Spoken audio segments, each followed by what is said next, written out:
भक्तों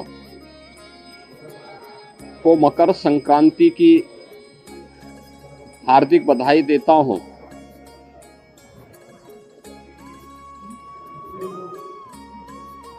मकर संक्रांति भारत के पावन पर्व और त्योहारों की श्रृंखला का एक ऐसा पर्व है जो जगत पिता सूर्य के प्रति कृतज्ञता ज्ञापित करने का एक उत्सव है। पूरे देश के अंदर अलग अलग नाम और रूपों के आधार पर इस पर्व को सनातन धर्मावलंबी बड़ी श्रद्धा के साथ इस आयोजन के साथ जुड़ते हैं।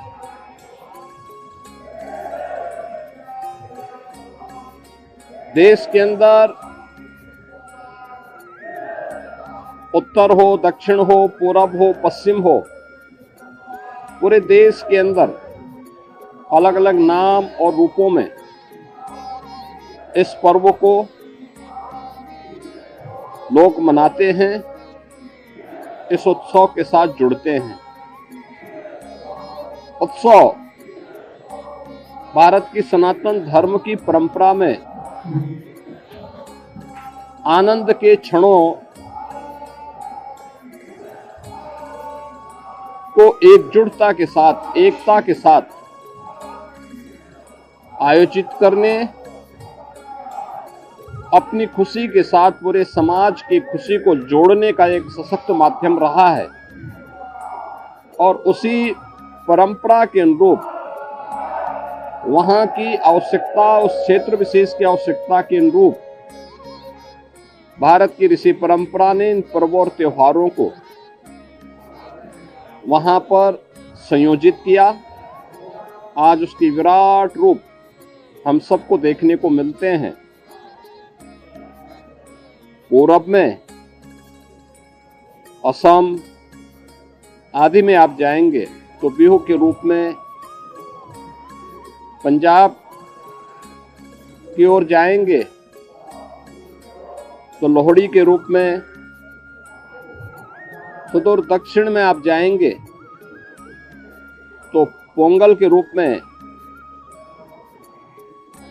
बंगाल में या महाराष्ट्र में तिलवा संक्रांति के रूप में, उत्तर भारत में आएंगे तो खिचड़ी संक्रांति के रूप में इस महापर्व को आयोजित श्रद्धालु जन करते हैं।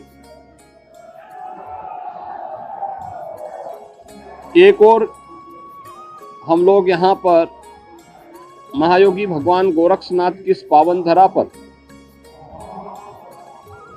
देश के अलग अलग कोने से आए हुए श्रद्धालु जनों के साथ मिलकर के, इन लाखों श्रद्धालु जनों के साथ भगवान गोरक्षनाथ जी को आस्था की पावन खिचड़ी चढ़ाया जा रहा है। तो दूसरी ओर इस सदी का पहला महाकुंभ तीर्थपति प्रयागराज में प्रारंभ हो चुका है और आज पहला अमृत स्नान का पुण्य प्रारंभ हो चुका है। यानी महाकुंभ में के प्रति जो आकर्षण देश और दुनिया में देखने को मिल रहा है वो अद्भुत है, अकल्पनीय है। कल ही आपने देखा होगा प्रयागराज में लगभग 1.25 करोड़ श्रद्धालु जनों ने मां गंगा, यमुना और सरस्वती के पावन त्रिवेणी के संगम पे डुबकी लगा करके पुण्य के भागीदार बने। आज वहां पे पूज्य संतों की अगुवाई में लाखों की संख्या में कुछ ही देर में अखाड़ों का अमृत स्नान प्रारंभ होने वाला है और इसके साथ ही ब्रह्म मुहूर्त में 3 बजे से ही लाखों की संख्या में श्रद्धालुजन अभी से वहां डुबकी लगा रहे हैं, पुण्य के भागीदार बन रहे हैं। उसमें देश और दुनिया से आए हुए सनातन धर्मावलंबी तो हैं ही, साथ साथ सनातन धर्म के प्रति आकर्षित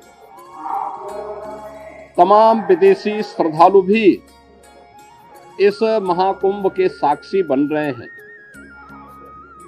महाकुंभ का आज द्वितीय स्नान है, लेकिन पहला अमृत स्नान जिसमें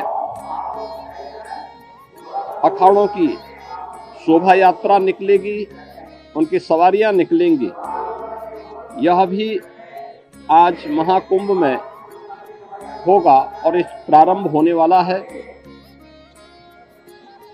प्रदेश के अंदर अलग अलग स्थानों पर इस अवसर पर पवित्र नदियों में, सरोवरों में स्नान, ध्यान, दान, पुण्य का कार्यक्रम बड़े उत्साह से प्रारंभ हो चुका है। ये मेरा सौभाग्य है कि मुझे अभी यहाँ पर भगवान गोरक्षनाथ की इस पावन स्थली पर बाबा के श्री चरणों में पावन खिचड़ी को चढ़ाने का अवसर प्राप्त हुआ है। आज दिन भर लाखों की संख्या में प्रदेश भर से, देश भर से और नेपाल आदि देशों से भी आए हुए ये सभी लाखों श्रद्धालु बाबा को अपनी पावन खिचड़ी चढ़ाएंगे। आपने देखा होगा कहीं भी कोई समस्या नहीं, श्रद्धालुजन बड़ी श्रद्धा के साथ अपनी आस्था की खिचड़ी चढ़ा रहे हैं और बाबा के प्रति अपनी श्रद्धा को व्यक्त कर रहे हैं। इस अवसर पर मेरी पूरे प्रदेश वासियों से आस्था के इस पावन महापर्व पर यही अपील है कि पर्व और त्योहार हमें एकता का संदेश देते हैं, सामाजिक एकता का, राष्ट्रीय एकता को सुदृढ़ बनाने का, और इन पावन परंपराओं को अक्षुण्य बनाए रखने, इनकी पवित्रता और इसकी मर्यादा का पालन करने की भी प्रेरणा प्रदान करते हैं। मेरी विशेष अपील होगी, पर्व और त्योहारों के पीछे श्रद्धा का भाव यह अभिनंदनीय है। हम अवश्य इस बात को ध्यान दें कि हमारे पावन तीर्थ स्वच्छ और सुंदर बने रहें। सिंगल यूज प्लास्टिक का उपयोग हम कतई न करें। कहीं भी जहां तहां गंदगी न करें। शासन प्रशासन सभी पूज्य संतों के, श्रद्धालुजनों के सबकी व्यवस्था के लिए पूरी तन्मयता के साथ लगे हैं। अनेक स्वयंसेवी संगठन श्रद्धालुजन और संतों की सेवा के लिए तत्परता के साथ कार्य कर रहे हैं और मुझे पूरा विश्वास है कि ये सभी आयोजन सकुशल संपन्न होंगे। मैं एक बार फिर से मकर संक्रांति की और महाकुंभ के प्रथम अमृत स्नान की मंगलमय शुभकामनाएं प्रयागराज में आए हुए पूज्य संतों को, कल्पवासियों को, श्रद्धालुजनों को और मकर संक्रांति की अपनी शुभकामनाएं सभी प्रदेशवासियों को भी इस अवसर पर देता हूं। बहुत बहुत धन्यवाद।